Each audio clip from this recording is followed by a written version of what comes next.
जय हिंद। मुझे अपने आप को भारतीय कहने पर शर्म आ रही है। मेरे साथ भारत के सभी 144 करोड़ लोगों को भी शर्म आनी चाहिए। इस साल 2026 में किसी को भी ये ख्याल नहीं आया कि खान सर का नाम नोबेल पीस प्राइज के लिए नॉमिनेट किया जाए।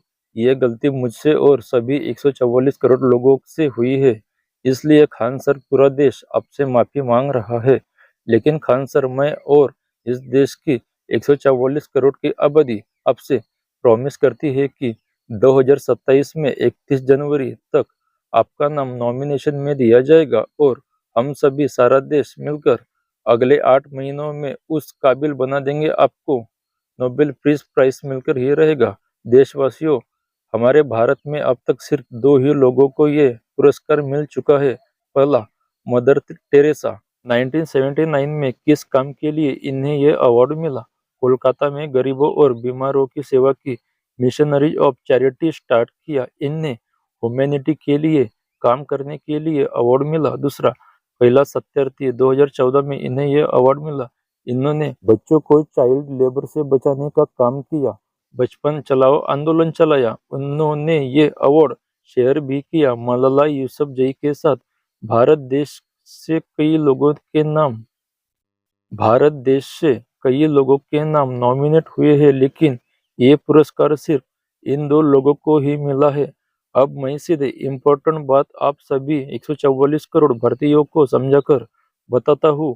खान सर अभी जिस उपलब्धि पर बने हुए हैं, उस हिसाब से उनका नाम नॉमिनेशन में दे सकते हैं, पर उन्हें पुरस्कार मिलना मुश्किल है। इसलिए हम सभी 144 करोड़ भारतीयों को ये करना होगा कि खान सर अभी जो काम कर रहे हैं, उसे हम सभी को मदद करके आगे बढ़ाने की कोशिश करनी होगी, क्योंकि अगले साल के नोबेल पीस प्राइज 2027 के नॉमिनेशन के लिए सिर्फ 8 महीने बचे हुए हैं। इतना बड़ा काम करने के लिए ये समय थोड़ा कम है, लेकिन भारत के 144 करोड़ पूरी जीत के साथ ये करने की ठान ले तो अगले 8 महीनों में हम सभी मिलकर ये काम कर सकते हैं। ये मैं आपको बता रहा हूँ। आप सभी आगे ध्यान से सुनना और समझना। खान सर अभी जो काम कर रहे हैं, कम कीमत में एजुकेशन देना और कम कीमत में लोगों का अपने अस्पताल में इलाज कराना, ये काम सिर्फ महान लोग ही कर सकते हैं, तो उसका क्रेडिट उन्हें मिलना चाहिए। खान सर कम कीमत में एजुकेशन देने के मामले में काफी आगे निकल चुके हैं, लेकिन उनके खुद के अस्पताल में कम कीमत में लोगों का इलाज करवाना, इस काम को लेकर खान सर काफी तकलीफों का सामना कर रहे हैं। पार्लियामेंट में भी किसी सांसद ने ये सवाल उठाया था, लेकिन सरकार की तरफ से उन्हें कोई मदद नहीं मिली। उल्टा गोदी मीडिया ने उन्हें बदनाम करने की कोई कसर नहीं छोड़ी। अभी फिलहाल खान सर एक अस्पताल काफी अच्छी तरह से चला रहे हैं और कई हॉस्पिटल खोलने की प्लानिंग में है। इस वजह से बाकी हॉस्पिटल इंडस्ट्री वाले उनकी जान के पीछे पड़े हुए हैं और उन्हें मारने की धमकियां भी मिलती होंगी। लेकिन खान सर खुलकर ये बात किसी से नहीं कहते, लेकिन उनके चेहरे की तरफ देखकर साफ पता चल जाता है। मान लो मैं किसी प्राइवेट अस्पताल में अपनी छोटी सी तकलीफ का इलाज करवाने जाता हूँ, तो फीस के नाम पर 1000 से 2000 तक लिए जाते हैं और इलाज का खर्चा अलग से।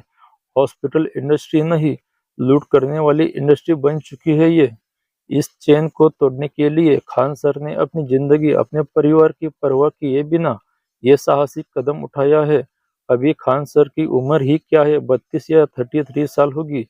उनके भी सपने होंगे खान सर और उनकी पत्नी और परिवार कहीं विदेश यात्रा पर घूमने चले जाए, लेकिन खान सर ने ऐसा कुछ नहीं किया। अभी भी वो अपने काम में लगे हुए हैं।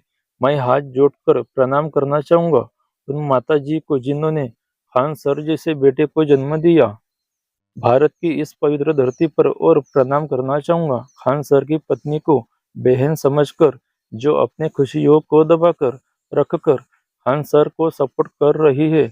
उनके काम को आगे बढ़ाने में तो हम सभी 144 करोड़ लोगों की जिम्मेदारी बनती है कि उनका काम आगे बढ़ाने में सपोर्ट करे। वो सबसे पहले काम भारत देश के जितने भी लोग बिजनेस करने वाले हो या नौकरी करने वाले, आप लोग जो भी गवर्नमेंट को टैक्स देते हो उसमें कटौती करके, यानी 50% आय गवर्नमेंट टैक्स भरो और 50% खान सर के फाउंडेशन में डोनेट करो।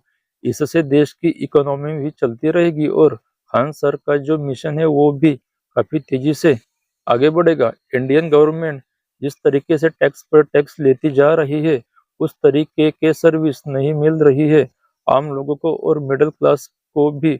मैं कितना भी हाथ जोड़कर इस देश के बड़े उद्योगपतियों से कहूँ कि आप भी अपनी कमाई का कम से कम 20% इनकम खान सर फाउंडेशन में डोनेट करो, तो वो ऐसा नहीं करेंगे क्योंकि ऐसा करने से उनकी इनकम कम हो सकती है। हम आम लोगों को भी अपनी आर्थिक स्थिति के हिसाब से खान फाउंडेशन में मदद करनी चाहिए ताकि अगले 8 महीनों में खान सर के अगले 100 हॉस्पिटल का सपना सच हो जाए। ये इतना आसान नहीं है, तो मेरा ऐसा मानना है भारत के हम सभी 144 करोड़ लोग ये ठान ले तो 100 अस्पताल क्या 1000 अस्पतालों के लिए भी इस देश के लोग आर्थिक तौर पर मदद कर सकते हैं। मैंने जो बताया है उससे हमारा आर्थिक बजट नहीं बिगड़ेगा। हम सभी को अपने जो फालतू खर्चे हैं वो कम करने होंगे और सभी अपने अपने फालतू खर्चे मुझसे बेहतर तरीके से जानते होंगे। याद रखो, भारत के 144 करोड़ लोगों, इससे बेहतर तरीके से हम अपनी भारतीय सोसाइटी को आगे लेकर नहीं जा सकते बिना इंडियन गवर्नमेंट के मदद के बिना। अगर हम सभी लोगों ने अगले 8 महीनों में हमने ये मिशन सक्सेसफुली अचीव कर लिया तो यकीन मानो खान सर को नोबेल पीस प्राइज मिलकर ही रहेगा।